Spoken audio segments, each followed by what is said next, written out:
What is up, everyone? Welcome back to another video today, and in this video we are doing the 28th installment of Random Model Airports. Today we're going to be doing the Manchester-Boston Regional Airport. Thank you to MSR-TNA Productions for providing this suggestion once again. I do thank him for the several suggestions that he's provided for this series, and I do thank him for all his support on the channel. Once again, if you do have any new suggestions, please leave them in the comments below.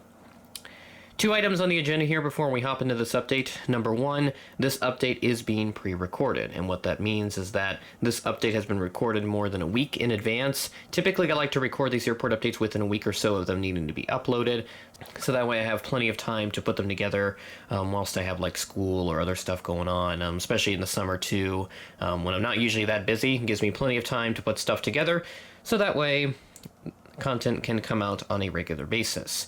And for the rest of August, the next two airport updates, including this one and next week's Oklahoma City Will Rogers World Airport update, those are all going to be pre-recorded.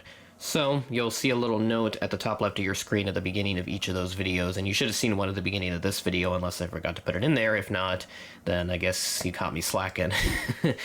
So that's my plan going for the rest of August, is to get the last two updates pre-recorded, have them all set up, so that way I can go into college and have a nice fresh mindset regarding how college is going to be set up, how it's going to be presented, and how my classes are going to be presented as well. How much work am I going to have to do with those and all that.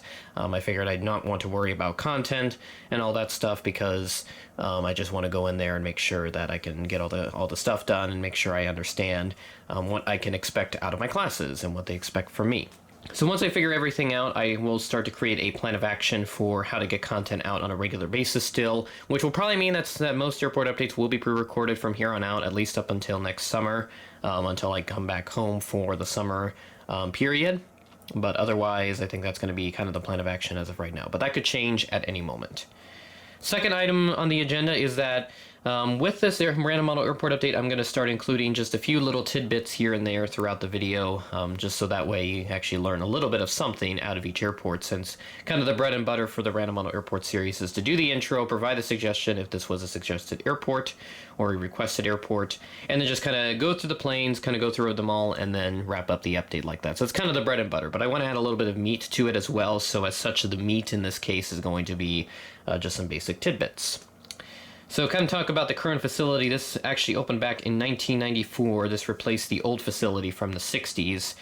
And the largest plane to actually service the Manchester-Boston Regional Airport is a 757. Both United and U.S. Airways sent the 75 here on a regular basis back then, but as of now, I think the largest is an A321, which we do have in this update. You can probably see it towards the left of your screen. And the airport here has seen a decrease in the amount of passengers as passengers' preferences have laid with Boston, the Boston Logan International Airport, instead of here in Manchester, which I'm not sure why you go to the big city. You got this airport right here. Probably be much easier to travel out of your home airport rather than going to Boston, unless you want to go to a very unique destination and you don't want to make a connection through, let's say, Chicago or something like that. So without further ado, we're going to go ahead and hop into the update. So let's go ahead and pan over to gate number 1, where we will begin with the Spirit Airbus A321 coming in on a service from Fort Lauderdale, flight 2006. This arrived in at 6:35 p.m., had a scheduled 6:58 p.m. arrival. The Fort Myers, Myrtle Beach, and Tampa service that Spirit has to Manchester, those are all seasonal only. I believe only in the winter, because I didn't see them on the schedule from Monday, August 8th, but they could also only operate on certain days of the week too. But they also have Orlando International as well. Those two are year-round, but otherwise the other three services that I mentioned, Fort Myers, Myrtle Beach, and Tampa, those are seasonal only. Over at Gate 4, we have this United Express Crj 550. This aircraft arrived in on a service from Newark, flight 4443, operated by GoJet Airlines. At 11:16 a.m., had a scheduled 11:43 a.m. arrival. United Express, Southwest, Spirit, American, and American Eagle are the carriers that operate here at Manchester. The only one to not have any sort of presence out of the big three is Delta. So, not sure why Delta doesn't operate here, but I guess I just don't see much in Manchester. Kind of like how American Airlines doesn't see much here in Sioux Falls. Which, fun fact, I found out last night whilst I was talking to a couple of friends that American sent the Fokker 100 to Sioux Falls for 1 year in 1992. So, I'm going to start a quest to try and get that model in my possession, but I know that's going to be one heck of an adventure.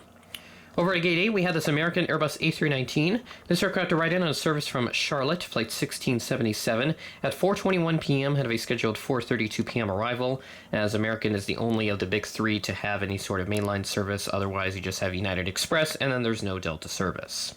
Over at Gate 10, we had this American Eagle Crj 900. This aircraft arrived in on a service from Charlotte, flight 5457. This is operated by PSA Airlines at 11:09 a.m. ahead of a scheduled 11:28 a.m. arrival. Now, I did see they have Crj 700s to Washington Reagan and also Embraer 145s to Philadelphia, but all of those seem to operate out of the same gate, which is Gate 10 in this case, so unfortunately I can't just cram all three of them onto the same gate. I could put them at different gates, but that'd be a little bit unrealistic. So, as such, I've put the Crj 900 here at Gate 10.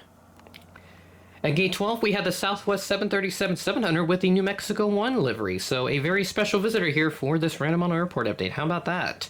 This aircraft came in from Baltimore, flight 3092. This arrived in at 6:13 p.m., delayed from a 4:55 p.m. scheduled arrival. That is quite a significant delay, over an hour at the very least. So I'm really hoping that NG does do a release of this with the current, within its current state, which currently it has the hardtail, obviously, and I think it has blended winglets. It may have gotten splits by now, but last I saw it had blended winglets. So this is the very old school Gemini release with the Desert Gold tail and the fact that it has no winglets. So hopefully NG does another release of this with its current state. So that way I have that in the collection, and I'll probably just sell this New Mexico one off, something like that. I'm not entirely sure what I'll do with it yet once NG makes it.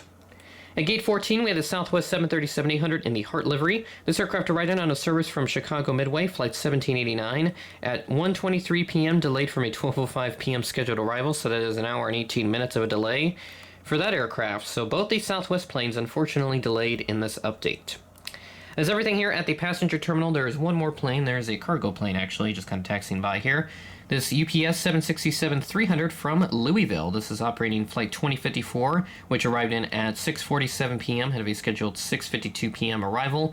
UPS and FedEx have a decent presence here, so they got a decent cargo operation out of Manchester, New Hampshire, and that's just kind of how they are. And that'll do it.